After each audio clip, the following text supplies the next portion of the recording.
займаються навчанням освіти. Always with one question. І завжди з тим самим питанням. Or two. По двома. First, what is the future of education? Перше питання, яким є майбутнє освіти. And second, what is the special quality of the place I'm visiting? І друге питання, в чому особливі якості того місця, де він знаходиться. I believe very much that every space, every system, every organization, every institution has something very special that they can rely on. Він вірить, що в кожному закладі, в кожному місці, де він буває, є щось особливе і унікальне. Nowadays we have a discussion about education. Сьогодні точиться дискусія про освіту у всьому світі. That is very much stuck in the analysis and in the description of the symptoms why the system is obsolete or outdated. І на сьогоднішній день ця дискусія трошки тормозиться в тому питанні, що вона зосереджена на аспектах, чому освіта застаріла, які нюанси і деталі в освіті працюють не так, як належно було.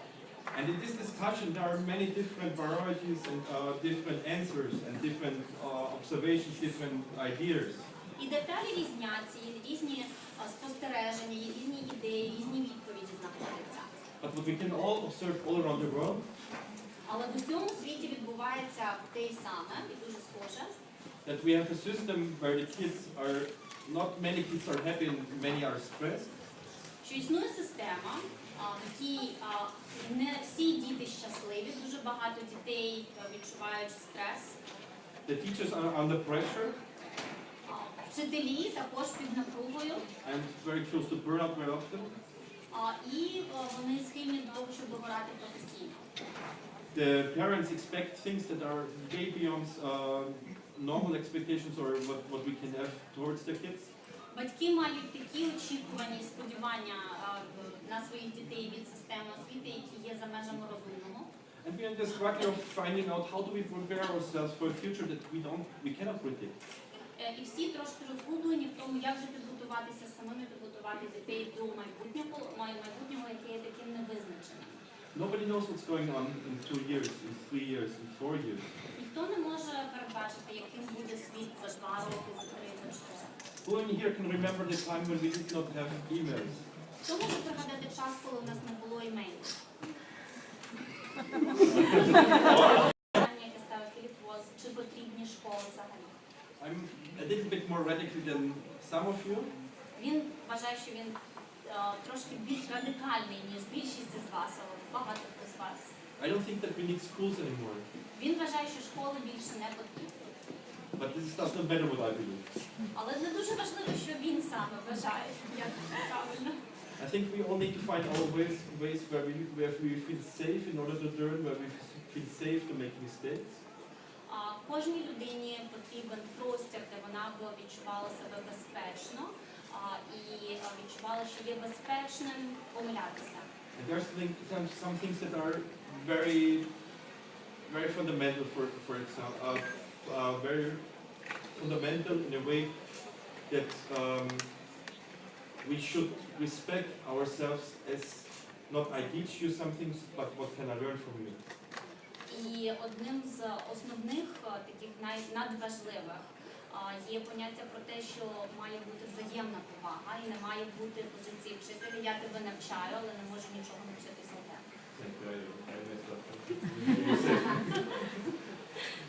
So what I would really today ask here, I think we all can teach ourselves something. Everybody of us is a teacher. Everybody of us is a student.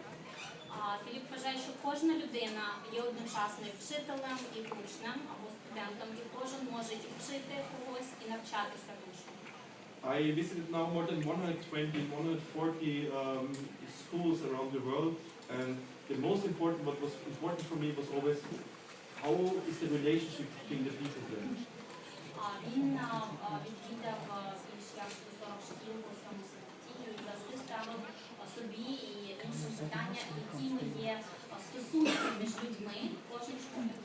And when I see that we really can empower ourselves and that we really honor and appreciate the quality, the strength of each other, and if we know our own strength, І він бачить, що коли є простір, в один одного сильнішими, де є взаємна повага і люди вчаться один в одного. We get out of the space where I'm dealing with fear because I'm afraid of not knowing anything. Тоді цей простір позбавляється, стає вільним від страху, що я помилюся або я недостатньо добре щось знаю. I appreciate the other person because of his strength, because of his beauty, because what he really has inside him. Я ціную іншу людину за її сильні сторони, за її чистоту і ті якості, які в ній є. And I get out of the need to compete. І тоді у мене вже немає необхідності конкурувати з тією людиною, будь то мишенью з вчителем або ж собою.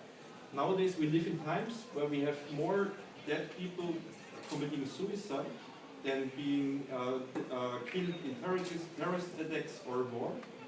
В сучасному світі статистика говорить про те, що більше людей закінчують життя самогубством, ніж людей, які гинуть у війнах або як в результаті терористичних актів. Nowadays more people die because of too much food than because too little food. І більше людей вмирають через те, що у них забагато їжі, ніж людей, які вмирають від голоду.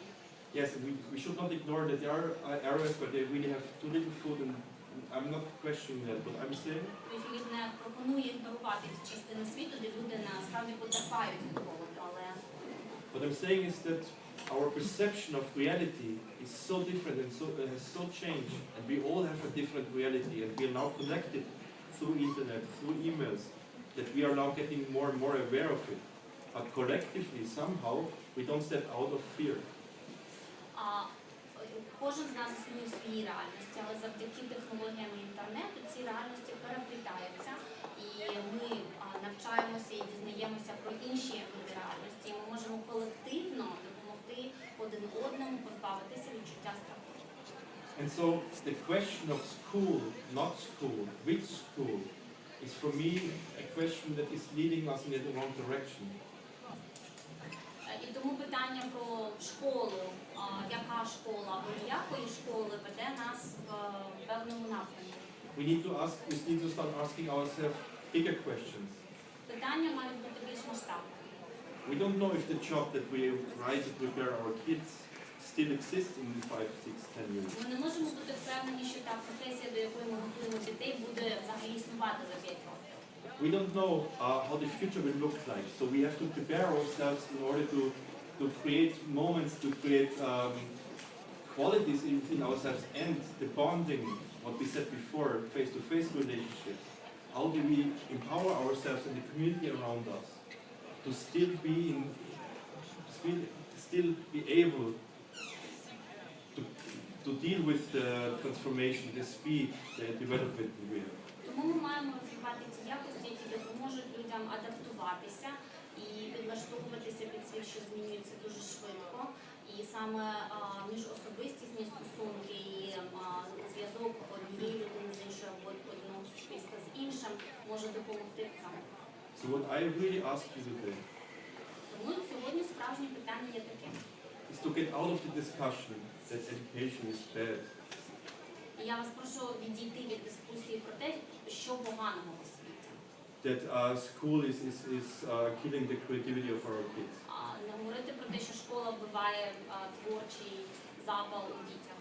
Let's help to see various innovation that you have here in Ukraine. Давайте подивимося в інший бік, які інновації у світі і саме тут в Україні. We have the troubles all around the world. Everywhere there are movements, there are parents coming out and saying, I want to take care of the education of my kid. I create my own school. Проблеми в освіті однакові в усьому світі. В усьому світі батьки ставлять перед собою ті самі питання, а вони не задоволені якістю освіти дітей, виходять і пропонують створити нові школи, які б їх задовольняли. I've met many people who created their own alternative universities. І Філіп зустрічався з багатьма людьми, які навіть створили альтернативні університети. There are many solutions out there. For some the traditional education places the solution. Існує дуже багато рішень для створення альтернативних просторів навчання. Some need to search for new alternatives, for new solutions. Але потрібно шукати і нові рішення.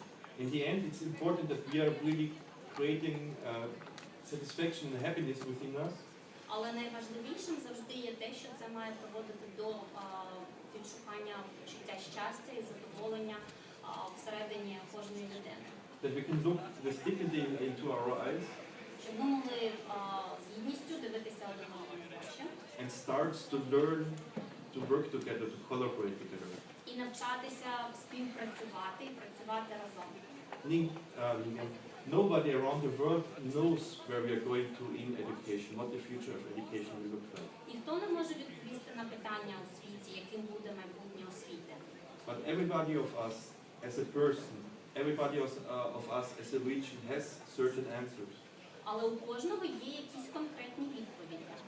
And it's important to find them and to share them. І дуже важливо знайти спосіб ділитися ними. You just can create an impact locally with your community. You don't need to get a method or methodology from another region, from another tool. Можна досягати результату і мати якийсь вплив на ситуацію локально, якщо ви об'єднаєтеся локально. What we can really share globally is inspiration, is experience, is motivation. Але в глобальному масштабі можна ділитися натхненням, ідеями And we should not be afraid to make real innovations. і не боятися впроваджувати по-справжньому інноваційні ідеї. And for that we really need to step out of our box. І не забувати, що ми хочемо виходити за межі звичного нам простору. And the question is, this is where we need our friends, this is where we need people from outside, this is people where we need each other. Where is our box? Where do we follow the very traditional way of hierarchy? Where do we follow the very traditional way of competition? І треба ставити собі запитання, в чому саме ми обираємо традиційний шлях, в чому ми йдемо в руслі традиційному і не можемо відступити від того, що є звичним для нас. So my question to you today, and for that I will finish my presentation, which I did not show. І найголовніше питання, на якому сьогодні закінчив свою презентацію. If somebody is interested, I will send it to you for sure. Якщо ви хочете свою презентацію, яку він підготував, можете отримати через мене. I want to finish this presentation with the question, what is that Ukraine can offer the world in the discussion and in the exploration of education for the future? Що саме Україна може запропонувати світу в питаннях розвитку і реформування освіти? Ваші питання? У нас є 5 хвилин запитань. Є якісь Или все питання? понятно, или ничего не понятно. Okay, thank you. About, I don't know, альтернативная школа и университеты. Что это вообще такое и какие-то примеры? Can you expand on that?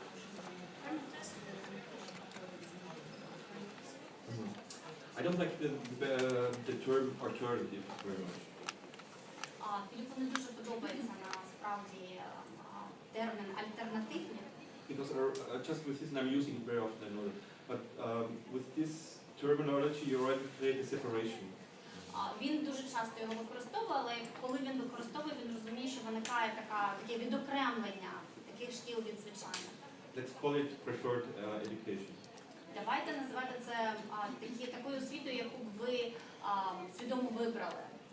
Each one of us in here is different. Кожна людина відрізняється від іншої. That means each one of us has these different interests, different needs, different desires.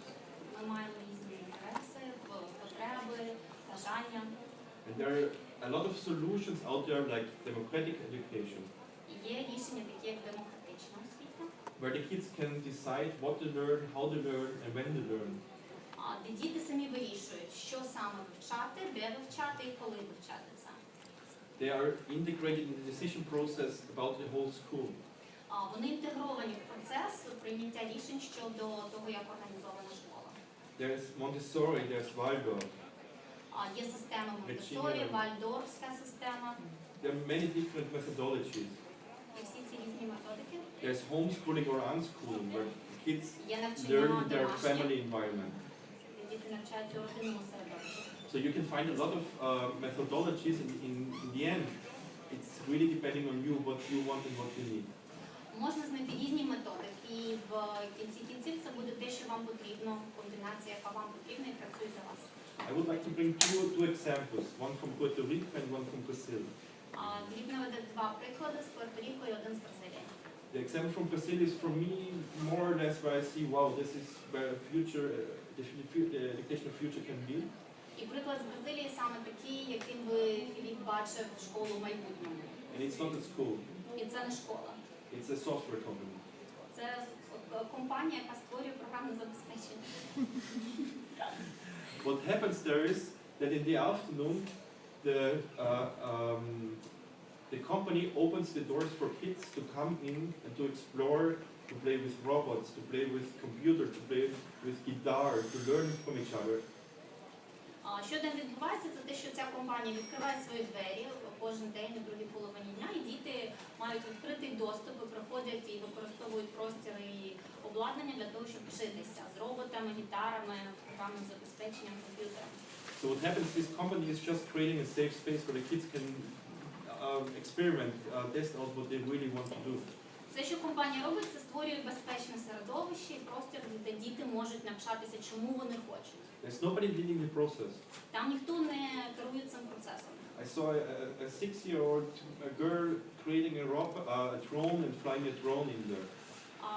Філіп бачив 6-річну дівчинку, яка працювала з дроном, керувала дроном там. I saw like 3-4-year-olds drawing, painting, totally independently. 3-4-річні діти малюють, чимось там граються, повністю незалежно, самостійно. So what they really did there was creating a safe space. Тобто головне, вони створили безпечне середовище. And creating a space where they nurture the natural interest of the kids. І це простір, де є змога навчатися, є умови для того, щоб навчання відбувалося. As an effect, the employees learned how to make their own beer, how to grow their own honey. The employees of this company. Yeah. А співробітники компанії в цей час вчилися, як виробляється пиво, як виробляється мед. Because they were very inspired by the curiosity, they were very inspired by the creativity of the kids.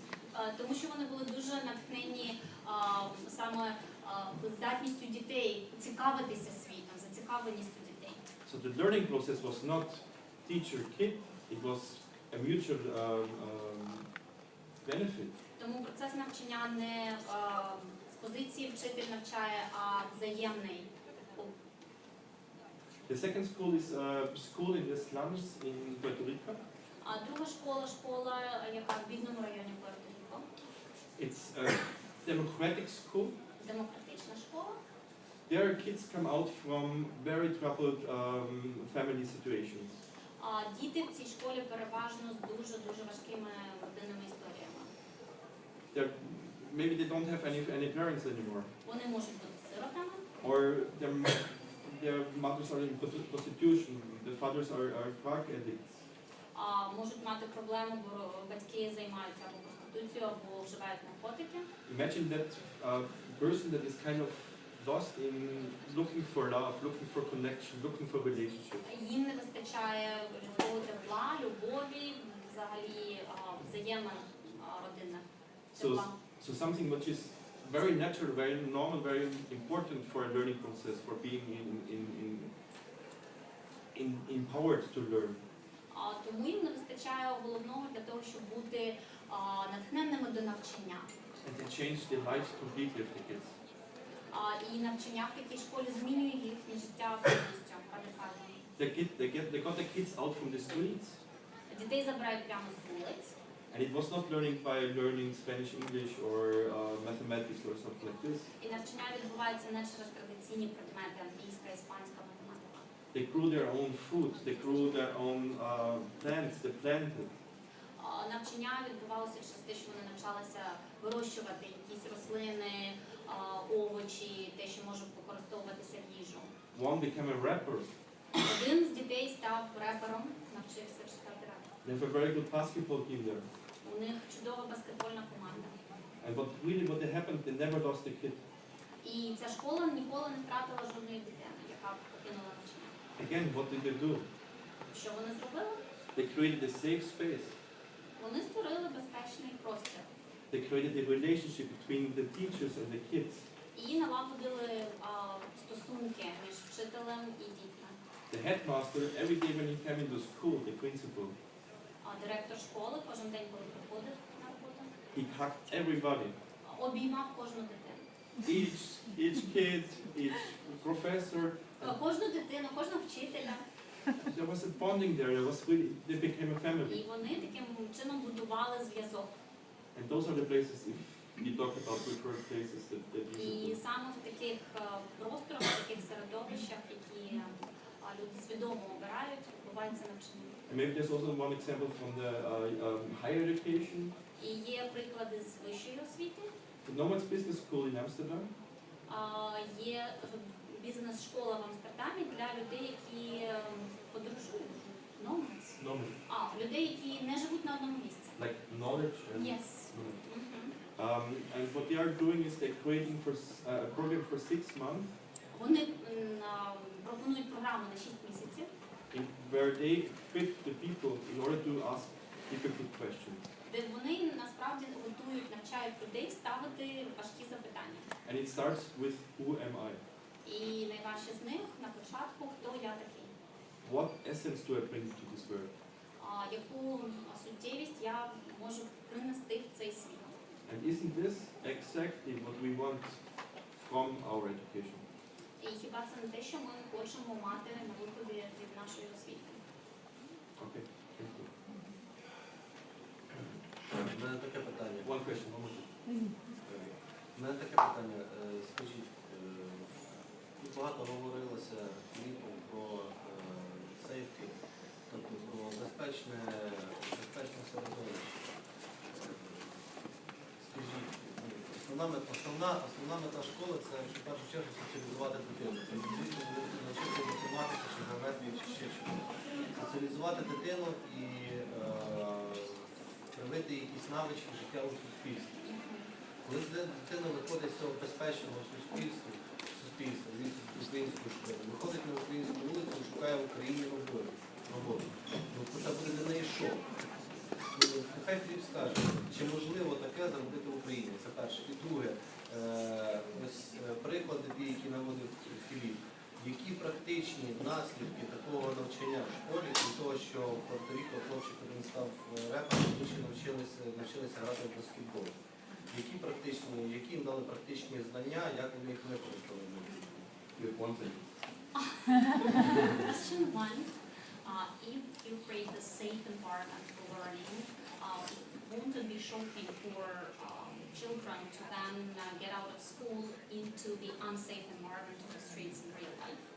No, because you're empowered.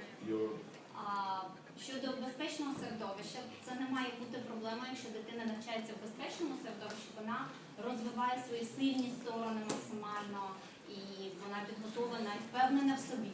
You don't live 24 hours in this place.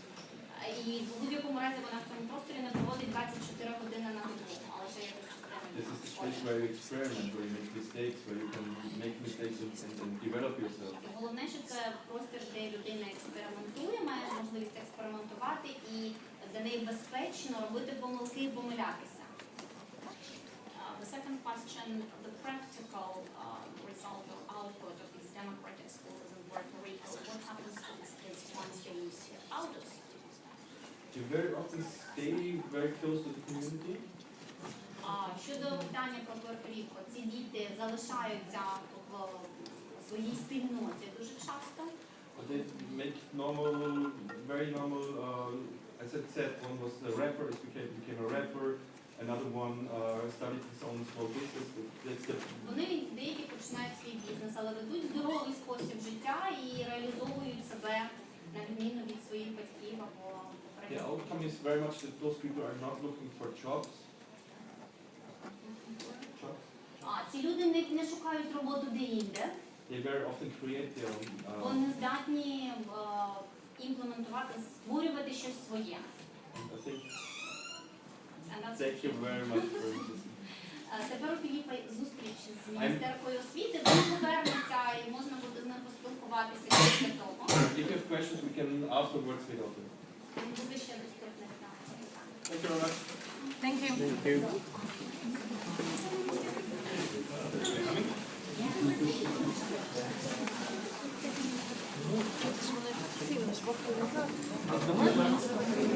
Thank you.